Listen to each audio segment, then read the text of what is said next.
illallah, la ilaha illallah, la ilaha illallah, la ilaha illallah. Jangan pernah melihat masa lalu seseorang, tapi perhatikan apa yang sedang mereka perjuangkan. Jangan juga menilai sebuah tempat dari satu sudut pandang, tapi cari celah-celah terkecil yang bisa membuat kita memilih mensyukuri alih-alih menghakimi. Seringkali kita mendengar satu kalimat kalau kesempatan tidak akan datang dua kali. Di saat yang sama, ada juga kalimat you only live once. Maka gunakan kesempatan itu sebahagia yang kita bisa. Karena hidup hanya berlangsung satu kali. Sekilas tidak ada yang salah dengan kedua kalimat tersebut. Benar bahwa kesempatan tidak akan datang dua kali. Tapi ada hal yang jauh lebih penting, yaitu bagaimana cara kita menggunakan kesempatan pertama. Bagaimana kita harus hidup di kesempatan pertama. Dan bagaimana seharusnya kita mensyukuri kesempatan yang kita punya. Sementara untuk nasihat you only live once, seharusnya menjadi pagar bahwa di kesempatan yang kita punya itulah semua tata aturan, apapun yang akan membuat hidup kita mengarah kepada kebaikan, harus kita pelajari, pahami dan jalankan. Karena bahagia bukan berarti semaunya. Allahu Akbar, Allahu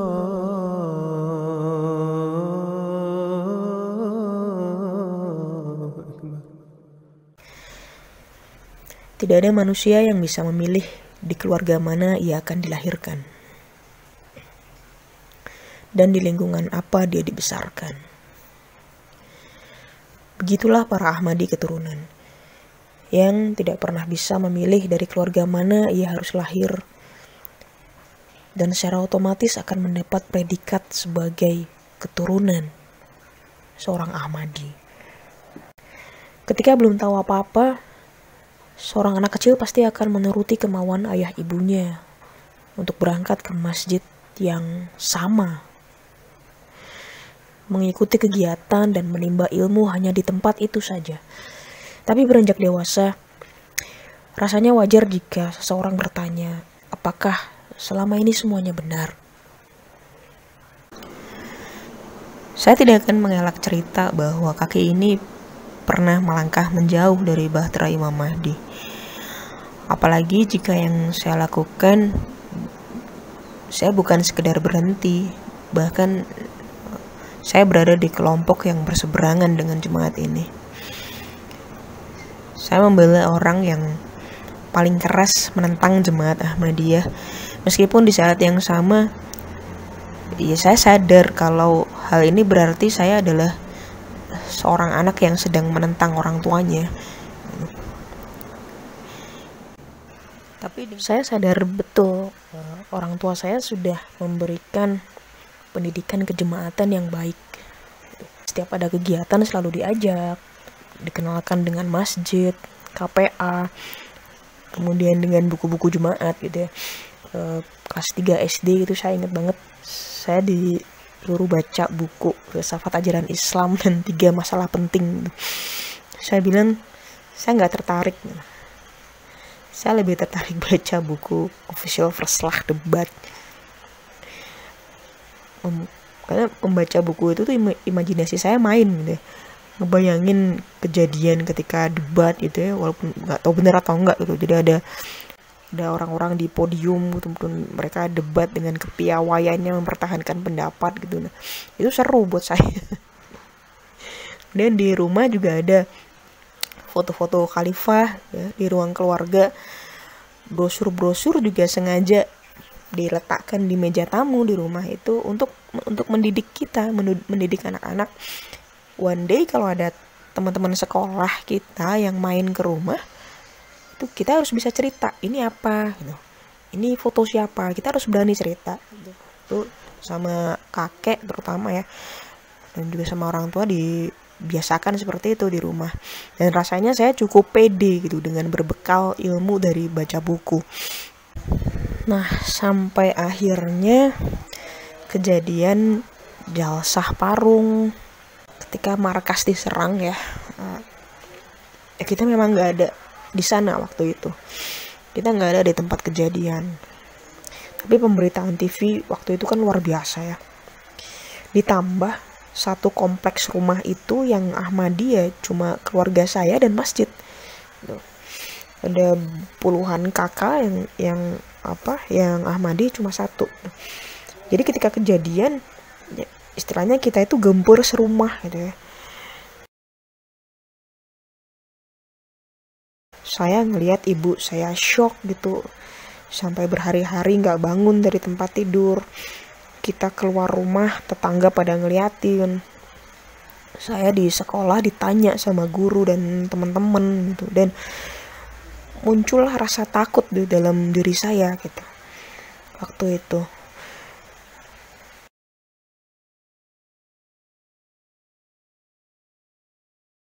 Kepikiran, entah dari mana muncul pikiran, ini bener nggak sih jemaat Allah gitu, ini bener nggak gitu. Kalau iya ini jemaat Allah, kenapa nggak ditolong, kenapa dibiarin kita diserang.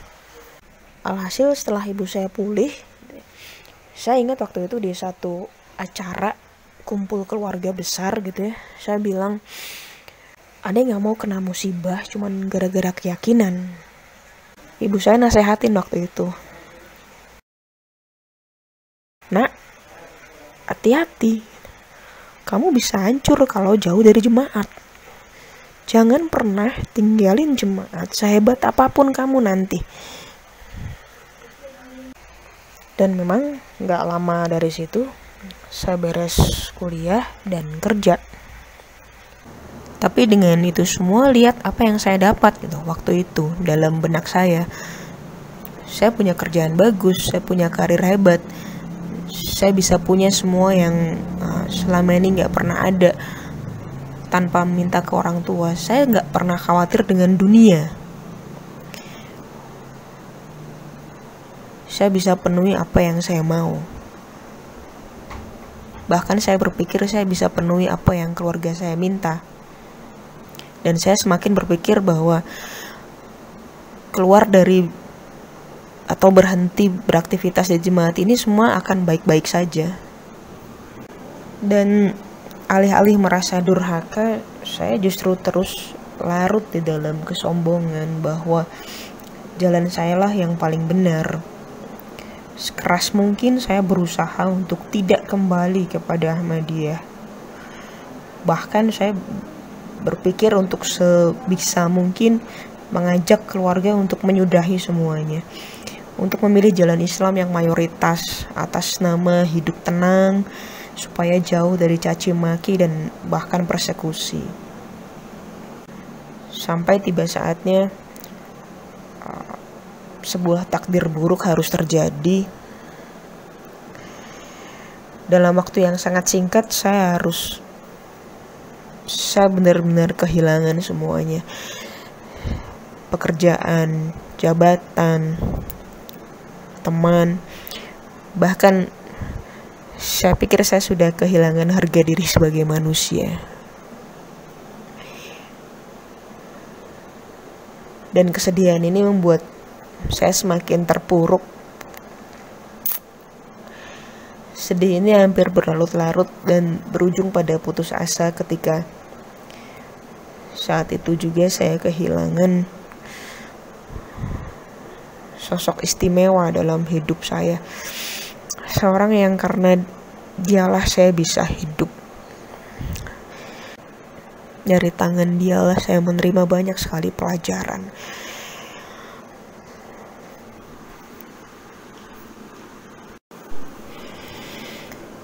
Saya kehilangan ibu. Allah lebih sayang pada ibu. Allah pasti kasihan melihat ibu yang harus punya seorang anak yang memiliki keyakinan yang berbeda dengan keyakinan ibu dan bapaknya. Seketika saya merasa hidup saya selesai. Saya sudah tidak punya siapa-siapa lagi, saya sudah tidak punya apa-apa lagi. Tapi entah kenapa, di saat yang sama saya berpikir, kenapa Allah masih memberi saya napas? Kenapa saya masih diizinkan melanjutkan hidup? Kenapa saya masih diizinkan bertemu banyak orang dan bahkan lebih banyak orang? Tahun 2015,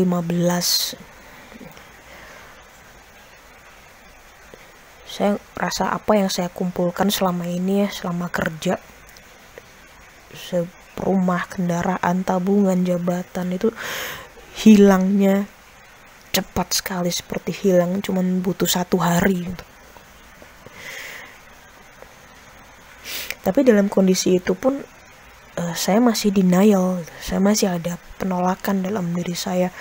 Masa iya sih gara-gara jemaat gitu, gara-gara saya nggak nurut orang tua gitu ya. Saya pakai logika gitu kan setiap orang bisa aja kena musibah gitu. Apa hubungannya sama jemaat?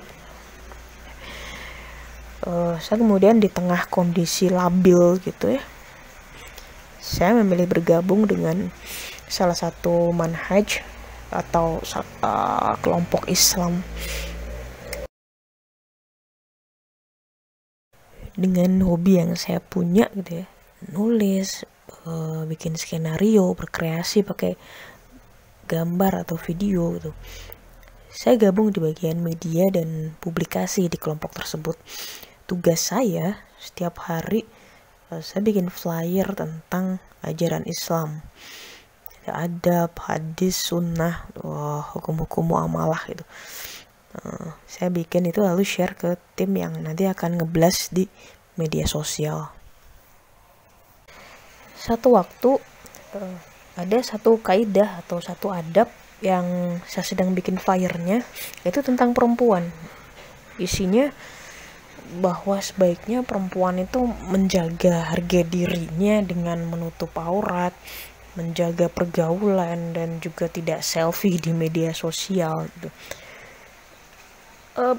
Di tengah-tengah bikin flyer itu tuh kayak kepala saya tuh kayak kepencet satu tombol gitu ya, terus ingatan saya keluar semua gitu, seolah-olah saya mendadak inget dulu pernah diajarin pakai jilbab sama ibu sama nenek. Saya diajarin soal pardah, terus saya tiba-tiba inget KPA yang kelasnya harus terpisah. Memang terdengar nggak masuk akal nih semua, tapi saat itu juga entah kenapa saya freeze gitu. Saya mikir gitu, kok yang kayak gini kan di keluarga saya udah pernah ngajarin gitu kan. Kok orang-orang dewasa sekarang baru belajar yang kayak gini gitu. Di Ahmadiyah dulu ini pelajaran buat anak-anak waktu KPA. Saya udah pernah dapat gitu. Sementara orang-orang besar sekarang baru belajar gitu, kemana aja gitu. Galau lagi, bingung lagi. Dan kasarannya tuh saya mikir dan menyimpulkan, saya ngapain cari rumah baru kalau ternyata rumah yang lama sudah lengkap. Sampai tiba di sebuah perenungan tanpa ada siapa-siapa. Sekelebat nasihat ibu melintas. Dulu ibu pernah bilang, sampai kapanpun jangan pernah meninggalkan jemaat. Sekalipun ibu sudah tidak bersama kalian, jangan pernah tinggalkan bahtera ini. Kalimat itu terus terngiang-ngiang, bukan cuma sekali tapi berkali-kali, hingga akhirnya saya meletakkan akal saya dalam keadaan dingin dan saya menyadari bahwa setiap orang pasti mendambakan bisa berkumpul bersama keluarganya di dunia, di tempat yang nyaman, di surga yang dijanjikan, berkegiatan bersama, diskusi dalam kehangatan keluarga, dan tentunya sebagai keluarga saling mendukung satu sama lain. Lalu saya pikir bagaimana mungkin itu bisa terjadi ketika orang tua dan anak punya pemahaman, punya keyakinan yang berbeda. Bagaimana bisa sebuah keluarga berada di titik berlabuh yang sama jika mereka mengarungi lautan dengan bahtera yang berbeda? Melangkah keluar dari bahtera yang telah diyakini kebenarannya oleh keluarga barangkali bukan berarti kita tidak mendengar nasihat orang tua sepenuhnya, melainkan kemampuan menggunakan daya pikir juga sebuah nikmat yang bisa muncul dan dilakukan oleh siapapun dan kapanpun. Namun masalahnya, apakah kita tidak juga berpikir bagaimana hancurnya hati orang tua ketika melihat anaknya memilih jalan keimanan yang berbeda? Apakah kita tidak juga berpikir bahwa pendidikan yang sudah diberikan oleh orang tua kita tentang kejemaatan khususnya, dengan teganya kita balas dengan melangkah menjauh dari bahtera ini, dari bahtera Imam Mahdi? Dan berbicara tentang karunia, maka tidak ada yang lebih menyenangkan dari menemukan rumah dan keluarga yang selalu datang pertama, menerima kita apa adanya. Tidak ada penilaian duniawi selain ketaatan pada pimpinan. Tidak ada penilaian materi selain keinginan untuk ingin selalu berbagi, memberi, dan memaksimalkan kebermanfaatan diri. Tidak pernah peduli dengan siapa kita, dari mana asalnya, apa yang pernah kita lakukan di dunia sebelumnya, karena semua bersatu dan menyatu di bahtera yang sama. Dan bersyukurlah bagi siapapun yang sudah berada di bahtera ini. Tunjukkan rasa syukur sebagai Ahmadi ke dalam wujud konkret, yaitu dalam pengkhidmatan semaksimal mungkin tanpa perlu dikonversi dengan materi. Karena ada hal yang jauh lebih bernilai daripada menerima uang, yaitu mendapatkan karunia sebagai Ahmadi, sebagai pengkhidmat di bahtera Imam Mahdi. Saya Rahma Rosadi, saya seorang penulis, dan kecintaan saya pada jemaat ini sekarang adalah kecintaan saya pada keluarga di kesempatan kedua. Jazakumullah khair. Assalamualaikum warahmatullahi wabarakatuh.